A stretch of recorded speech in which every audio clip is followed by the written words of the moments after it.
ক্রীড়ার আড়ালের সংগঠক রফিকুল ইসলাম নিউটন গড়ে তুলেছেন মানব পাচার চক্র। অভিযোগ আছে বিদেশে ক্রীড়া ইভেন্টে অংশ নেয়ার নামে মানব পাচার করেন তিনি। এবারই ২৬ জনকে নিয়ে গেছেন দুবাইয়ে। অভিযুক্ত এই ক্রীড়া সংগঠককে নিয়ে ডিবিসির অনুসন্ধানী প্রতিবেদনের আজ শেষ পর্ব। মুশফিকুর রহমানের সাথে ক্যামেরায় ছিলেন পারভেজ আহমেদ।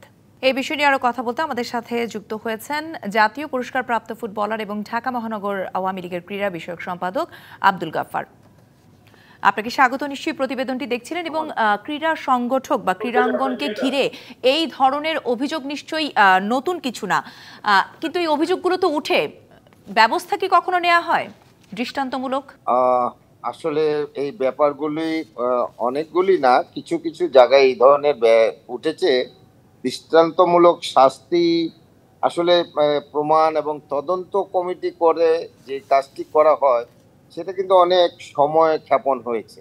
আমি জানি এগুলি আসলে দেখার বিষয় আছে এবং তড়িৎ গতিতে এগুলি যদি না করা হয় তাহলে কিন্তু ক্রীড়াঙ্গনে আর আমাদের মেয়েদেরকে পাবো না, কারণ এটা তো একটা বিরাট কলঙ্ক এবং যে ব্যক্তিরা এই কাজটি করেছে তাদের দৃষ্টান্তমূলক শাস্তি হওয়া উচিত আমি মনে করি। এবং এটা ক্রীড়াঙ্গনের সকলকেই সোচ্চার হওয়া উচিত, যেহেতু আমাদের অলিম্পিক অ্যাসোসিয়েশন আছে, আমাদেরও সেখানে আবার আমাদের অ্যাথলেট কমিশন আছেন।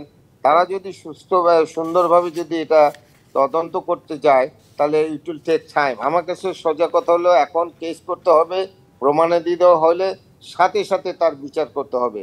আমি শুনেছি, আমি দেখেছি মেয়েদেরকে, এবং এই ব্যাপারে আমি নিজেও পদক্ষেপ নিয়েছি যে আগামী রোববারের মধ্যে যেভাবে হোক তাকে বিচারে আওতাধীন আনতে হবে, তার সম্বন্ধে কেস করতে হবে। কারণ তার বাসায় কেন এই ধরনের ক্যাম্প হবে? তার বাসায় তো এই ধরনের ক্যাম্প হওয়ার কথা না। যদি আমাদের বাংলাদেশ জাতীয় ক্রীড়া পরিষদ যদি অ্যাফিলিয়েশন দিয়ে থাকে, তাকে স্টেডিয়ামে, তার হকি স্টেডিয়ামে তাদের একটা নিজস্ব রুম আছে, তারা জিমনেশিয়ামে সেখানে প্র্যাকটিস করতে পারে। জনাব আব্দুল গাফফার, এখানে একটু বলতে চাই, আমরা আমাদের যারা ক্রীড়াঙ্গনের সঙ্গে যারা যুক্ত, বিশেষ করে নারীরা, আমরা জানি খুবই প্রত্যন্ত অঞ্চলের থাকে বা খুব আর্থিকভাবে সচ্ছল পরিবারের তারা থাকে না অনেক সময়, সেই জায়গা থেকে, এবং তাদেরকেই তো টার্গেট করে এই ধরনের ক্রীড়া সংগঠকরা নিয়ে আসেন রফিকুল ইসলাম নিউটনের মতো লোকেরা। তো তারা তো আসলে কেস করা বা অভিযোগ করতে এমনিতেই ভয় পায়। আপনারা যারা অভিভাবক জায়গাতে আছেন বা দায়িত্ব নেবার মতো সামর্থ্য আছেন, আপনারা কেন নিজেরা এই অভিযোগগুলো স্বপ্রণোদিত হয়ে খতিয়ে দেখছেন না? আমি ব্যক্তিগতভাবে এই অভিযোগটা আমি এবং আমাদের ডিবিসির মস্তিকের সাথে আমি সমস্ত মানে ইগুলি যে মানে তাদের অভিযুক্ত যে জিনিসগুলি সেগুলি আমি নিয়েছি। আমি বলেছি আমি রোববারে আমি ক্রীড়া পরিষদের সেক্রেটারি সাহেবের সাথে কথা বলেছি এবং এটা রোববারের মধ্যে যেভাবে হোক তাকে আইনের আওতা আনতে হবে। আমি এটার সাথে একমত পোষণ করি।